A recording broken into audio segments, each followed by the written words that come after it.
going on? It is your boy Sean from the Worldwide Red Show, the Yank that you love to love or don't love, whatever it is.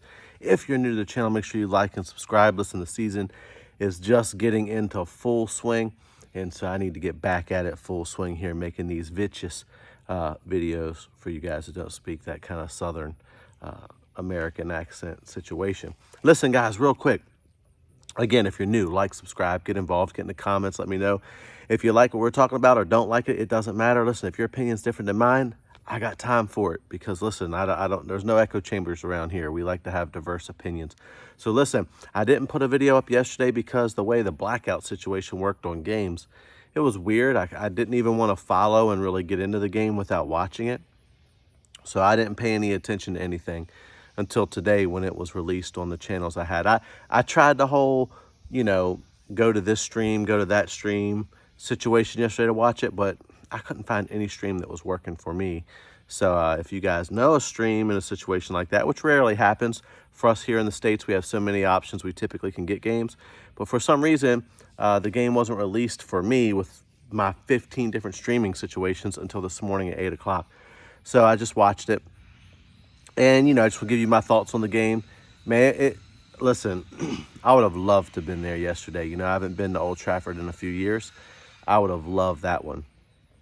It was just, I guarantee the atmosphere was just ridiculous. So, on to the game itself. What do I think about the match itself? One, anytime you get 3 points, listen, that's a good day. Sitting top of the table the last I checked, or right around there. I don't know who we're tied with, but we have to be at the top because Spurs lost.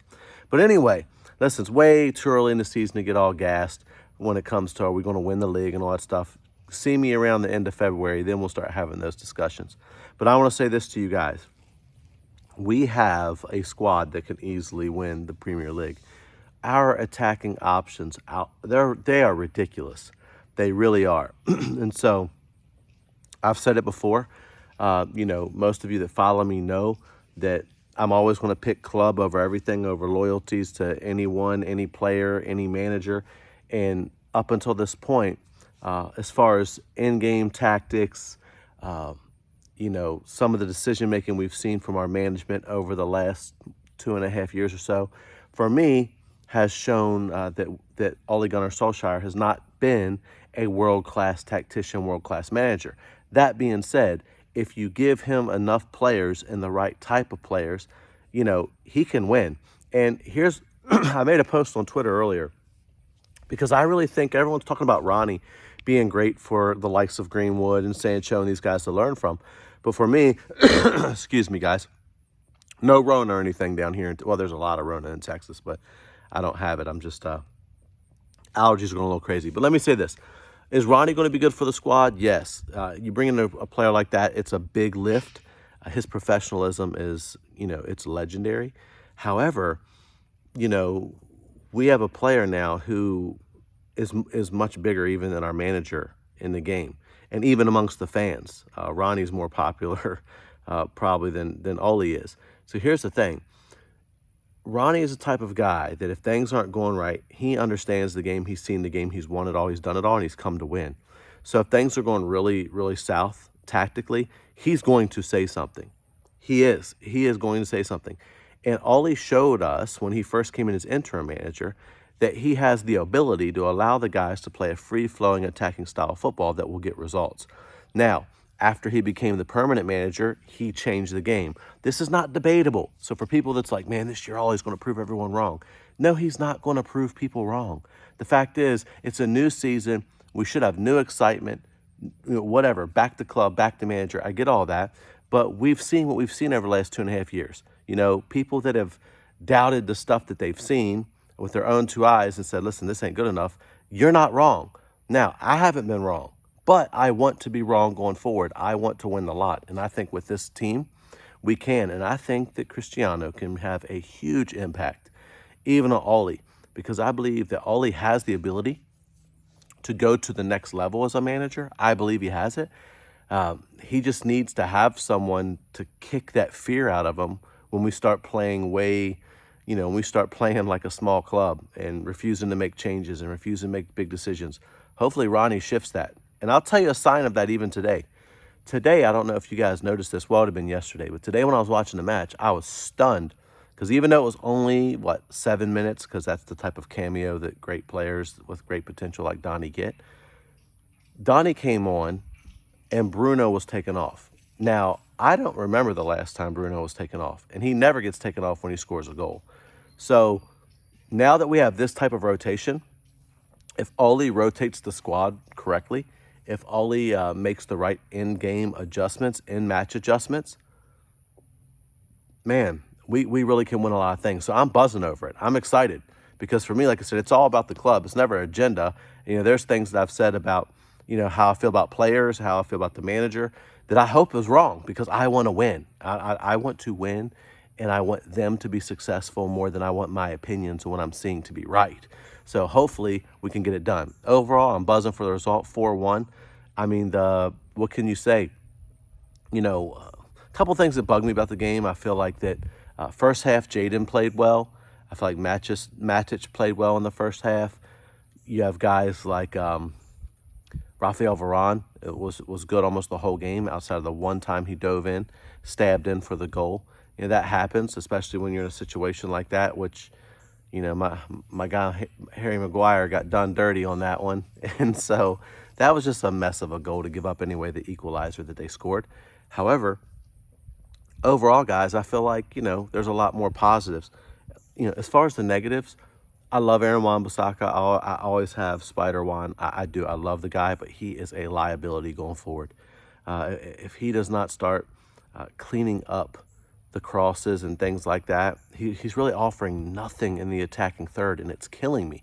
I think that if he doesn't shape up there, because we have cover in the back now, I think Diogo Dalot needs to get a run. Because Diogo Dalot, say what you want, he had to defend in Italy because you just have to there. But also, the guy has a good cross on him. And now that we have Ronnie, we have to put crosses in the box for him to get on. What else did I see in the game that kind of bugged me a little bit? Oh, yeah, Mason Greenwood. Mason Greenwood is a world-class talent. Love the guy. Absolutely love him. But he reminds me of my oldest son right now in this respect. My oldest son, who I watched this morning, I didn't talk to him in the car because I don't do that as a coach. I'm not coaching anymore. But I don't coach my kids in the vehicle. I don't coach them after games. We talk later in the week about the game because I don't want it to affect them when they have a good or bad game. My older son has a tendency to float in and out of games because he lets the game come to him too much. And I'm afraid that Mason, he does that. Today, I felt like there were times in the game where he just wasn't coming to the ball. Like if you watch Bruno demands the ball. And there's times that Bruno, the way he plays with a free roll, actually hurts the team because he gets so far out of position, up playing as a secondary striker where our midfield just gets bypassed and it kills us. But that, I don't want to bore you with tactics. I know Manchester United is all about passion, running, and knee slides. Some of you are convinced that when Scott McPassion is back, that's going to fix everything because somehow, all of a sudden, he's now a defensive midfielder. Y'all are killing me with that one. But we shall remain positive today because we got that 4-1. Anyway, needless to say, yes, that is still a big negative, that we do need a better holding midfielder. We do to hold that midfield down, but we go with what we got. The fact is our attacking prowess is so good that I think we could play with Fred in the 6, even though he is so... Neither Fred nor Scott are press resistant, right? They're both not press resistant at all. Both of them are not the best. Fred's better defensively. Scott is not good defensively, but he has a lot of passion. And he also does good in games where he can play box to box and make late runs into the box. Let me put it this way. The only games where I've watched Scott where he looked good was in games where he was not playing a holding midfielder role. So that's the only thing that scares me because I think in the fans' mind, they think, oh, when McTerminator gets back, we're going to be good. But he's not a 6 at all. So that's frustrating when the Glazers, again, the dirty bloodsuckers. As a matter of fact, they were at the game. The dirty bloodsuckers, man. They have, from what I read, now this could be wrong, so don't take this as, I'm not on the New York Stock Exchange paying attention, but I read an article that said when United announced Ronaldo, their share price jumped 8 points, which is equivalent, it made them close to $240 million. Almost $240 million the club went up in revenue with the sale, with the purchase of Ronaldo. So think about that. And in 1 week, shirt sales for Ronaldo in 1 week. Now listen, just because you buy a shirt, like I have one here, doesn't mean the Glazers get money for it, because they get money from Adidas when they sign up. However, whenever you put the number on the back and a name on the back, especially the name of a player, they get royalties for that. Ronaldo made in royalties last year for the club last week $30 million in 1 week. So let's just take that those numbers are correct. $280 million in a week from signing Ronaldo. $280 million they brought in. So even if they did pay $30 million for him, and even if they are paying him $100 million over 2 years, which they're not, they're still up, I don't know, $150 million. And they couldn't afford to give Ollie a DM. Come on, man. This is annoying to me. They just need to I just don't want any excuses, but there shouldn't be excuses, because we're good enough to win the league and win something big this year. For me, I want to see us win a big trophy, and when it comes to Champions League, we should be semifinalists. We're that good. No more excuses now. No more of this Progress FC. But overall, guys, I'm buzzing. I'm excited. You know, you got to give it to Ronnie coming in, getting 2 goals. Pogba once again with 2 more assists. Bruno Fernandes, that goal take a bow, son. This is what Bruno does. He goes missing in some games, doesn't play well at moments, and then comes up with a huge moment. As much as there's things about his game that annoy me, like I was saying about how Mason likes to go missing, Bruno tries too hard at times and gets out of position. But Bruno brings so much to the team, and Mason brings so much to the team when they're firing, that you can't just hate on the negative. It's like this. You know, I always tell people this. I remember my father telling me a biblical story a long time ago about there's a story in the Bible where Jesus is talking, and he talks about a man who knows there's a treasure in the field will go buy the whole field, right, just to get the treasure. And my father taught me to always view relationships that way. He said every person has a treasure in them, and every person has a field.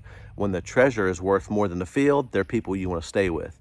When the field overgrows the treasure and it becomes basically more trouble than the treasure's worth, you cut ties. And so the way I see it, you can say what you want and you can hate on players that you don't like what they bring to the table, but whenever the treasure they have when it's good is still better than the mess they bring when it's not, you got to roll with them. And that's how I am.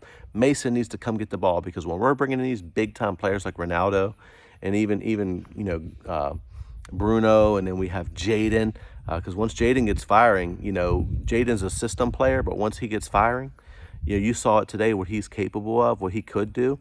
We just got players, man. Marcus is coming back. Tony was firing for France. If we get Tony back, see, a lot of y'all hate on Tony, but you forget 2 years ago, Tony was top scorer, man. And Tony, no one doubts his ability. We just doubt his mentality. Where is he at? So the way I see it is this: if Tony hasn't been in like some kind of cheating scandal, getting slapped up by his girlfriend or something, or allegedly, or whatever the stuff goes on there with Tony, and his mind is in it, he's a monster too. So I just don't want Mason to get swallowed up by being timid. That's what I told my son today. Listen, demand the ball. Stop waiting for the game to come to you. Fill the space, go get it, and make things happen, because you're good enough. Overall, guys, it was a phenomenal game. And that goal, that last goal, again, Jesse Lingard, a guy who we all love him. We love Jesse, but should he be at the club? Probably not. Should have sold him for what's best for his career and for the club. But they kept him. Sentiment FC. I just hope this stuff don't kill us. You know, ultimately, if we just sold Jesse, sold a couple other players, we'd have had the DM no problem. We're stacked in that position. You know, I love Juan Mata, but why is he still there? Especially if you're going to keep Jesse. Why? It's just crazy right now. It boggles the mind. But the goal that they scored, can't deny it. Straight filth. Ball comes in. You know, Pogba once again making things happen. Off to Donny. Donny back to Pogba, because Donny's quick 1-2, good decision-making, attacking monster. Comes back to Paul. Paul passes Tony with the filthy dummy, and then Jesse finishes. Man, what a beautiful day at Old Trafford. What a beautiful day to be a United fan, no matter where you live. It's been a beautiful day. Listen, the season looks good. I don't know when I've had this type of optimism for a season for a while. And so I'm trying to keep my feet on the ground, because my head's trying to be in the clouds right now. But ultimately, guys, listen, listen, if we can't get gassed and be excited and just believe we're going to win everything, then why do we support? Why do we watch? Let's just be excited about it. And anyway, guys, like, subscribe, get involved. Overall, that's just my feelings on the game. I know I rambled a little bit because I haven't done a video in a while, so I have to condense things. And I'm out here chilling, man. I'm swinging, just enjoying this nice, beautiful, hot Texas weather. And listen, can't wait to get back on the scene with a lot of you guys. Get on your shows and get involved. And anyway, until next time, this is Sean from Worldwide Red Show. Come on, up the Reds. Let's keep doing it. Top of the table. Let's not look back. Let's just keep slapping people. Everyone's there for the taking. You know, the only team that actually really concerns me this year, you know, is Chelsea, because they're looking like a proper team. And if you watch, their manager is tactically, they're serious business, and they will make changes and get it in. So, but let's slap them up, man. We're united. We're going to do this thing this year. Let's be in the mix, and let's see where we are in a few weeks. Anyway, it's been Sean. Until next time, guys, I'm out.